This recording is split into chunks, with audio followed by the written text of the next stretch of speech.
ದೇಶಾದ್ಯಂತ ಅಂತಾರಾಷ್ಟ್ರೀಯ ಯೋಗ ದಿನಾಚರಣೆಯ ಸಂಭ್ರಮ. ಕಣಿವೆ ರಾಜ್ಯದಲ್ಲಿ ನಮೋ ಪ್ರಾಣಾಯಾಮ ಜಿಂದಾಲ್ ಶಿಬಿರದಲ್ಲಿ ಸಿಎಂ ಭಾಗಿಯಾಗಿದ್ದಾರೆ.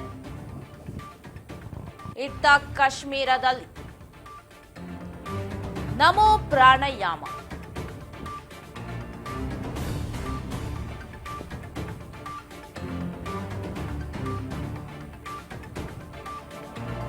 ಜಿಂದಾಲ್ ಶಿಬಿರದಲ್ಲಿ ಸಿಎಂ ಸಿದ್ದರಾಮಯ್ಯನವರು ಉಪಸ್ಥಿತಿದ್ದಾರೆ. ದೇಶದಾದ್ಯಂತ ಅಂತಾರಾಷ್ಟ್ರೀಯ ಯೋಗ ಡೇ ಸಂಭ್ರಮ ಮನೆ ಮಾಡಿದೆ. ಕಣಿವೆ ರಾಜ್ಯದಲ್ಲಿ ನರೇಂದ್ರ ಮೋದಿ ಪ್ರಾಣಾಯಾಮ ಮಾಡ್ತಾ ಇದ್ದಾರೆ. ಇತ್ತ ಜಿಂದಾಲ್ ಶಿಬಿರದಲ್ಲಿ ಸಿಎಂ ಭಾಗಿಯಾಗಿದ್ದಾರೆ. ಕಾಶ್ಮೀರದ ಶ್ರೀನಗರದಲ್ಲಿ ಪ್ರಧಾನಿ ಕಾರ್ಯಕ್ರಮದಲ್ಲಿ ಪಾಲ್ಗೊಂಡಿದ್ದಾರೆ.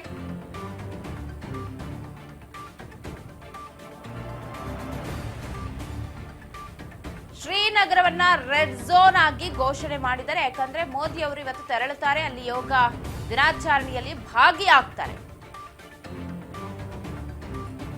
ಅಂತಾರಾಷ್ಟ್ರೀಯ ಯೋಗ ದಿನಾಚರಣೆ ಇರೋ ಹಿನ್ನೆಲೆ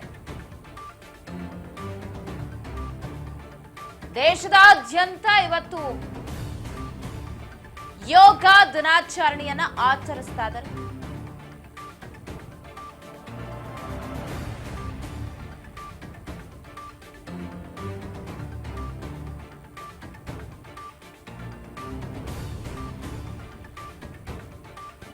ಕಾಶ್ಮೀರದ ಶ್ರೀನಗರದಲ್ಲಿ ದಾಲ್ ಸರೋವರದ ದಡದಲ್ಲಿ ಯೋಗ ಡೇ ಆಚರಿಸ್ತಾರೆ ಪ್ರಧಾನಿ ಮೋದಿ. ಇತ್ತ ಬಳ್ಳಾರಿಯ ಜಿಂದಾಲ್ನಲ್ಲಿ ಸಿಎಂ ಸಿದ್ದರಾಮಯ್ಯನವರು ಪಾಲ್ಗೊಳ್ತಾರೆ ಕಾರ್ಯಕ್ರಮದಲ್ಲಿ. ಶ್ರೀನಗರದಲ್ಲಿ ಇನ್ನೇನು ಕೆಲವೇ ಕ್ಷಣಗಳಲ್ಲೇ ಯೋಗ ದಿನಾಚರಣೆ ಆರಂಭವಾಗುತ್ತೆ. ಅಲ್ಲಿ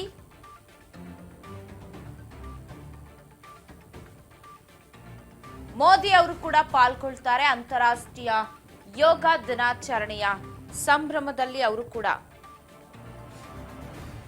ಪಾಲ್ಗೊಳ್ಳಲಿದ್ದಾರೆ.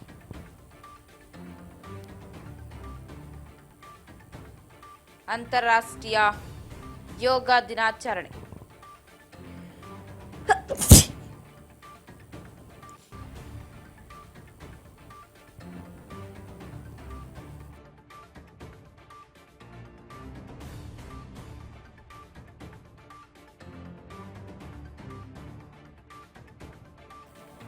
ಯೋಗ ದಿನಾಚರಣೆಯಲ್ಲಿ ಪಾಲ್ಗೊಳ್ಳಲಿದ್ದಾರೆ ನರೇಂದ್ರ ಮೋದಿ.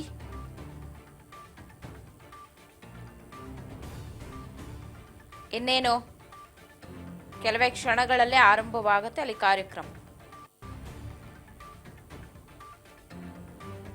ಯೋಗ ದಿನಾಚರಣೆ ಇದೆ. ಕಣಿವೆ ರಾಜ್ಯ ಕೂಡ ಸೆನ್ಸಿಟಿವ್ ಪ್ರದೇಶಗಳಲ್ಲಿ ನಾವು ನೋಡಿದ್ದೀವಿ, ಕರ್ಫ್ಯೂ ಎಲ್ಲ ಜಾರಿ ಮಾಡ್ತಾರೆ. ಮೋದಿ ಬರ್ತಾರೆ ಅನ್ನೋ ಸಂದರ್ಭಕ್ಕೆ ಕಾರ್ಯಕ್ರಮಗಳಾಗುವಂತಹ ಸಂದರ್ಭದಲ್ಲಿ ಎಲ್ಲ ಸೊ ಇದೀಗ ಕಣಿವೆ ರಾಜ್ಯವನ್ನ ಕೂಡ ರೆಡ್ ಝೋನ್ ಆಗಿ ಅಲರ್ಟ್ ಆಗಿರೋದ್ರಿಂದ ಅಲ್ಲಿ ಭದ್ರತೆ ಕೂಡ ನಿಯೋಜನೆಯಾಗಿದೆ, ಹೆಚ್ಚಿನ ಭದ್ರತೆ. ಮೋದಿ ಅವರು ಇವತ್ತು ಪಾಲ್ಗೊಳ್ತಾರೆ ಯೋಗ ದಿನಾಚರಣೆಯಲ್ಲಿ.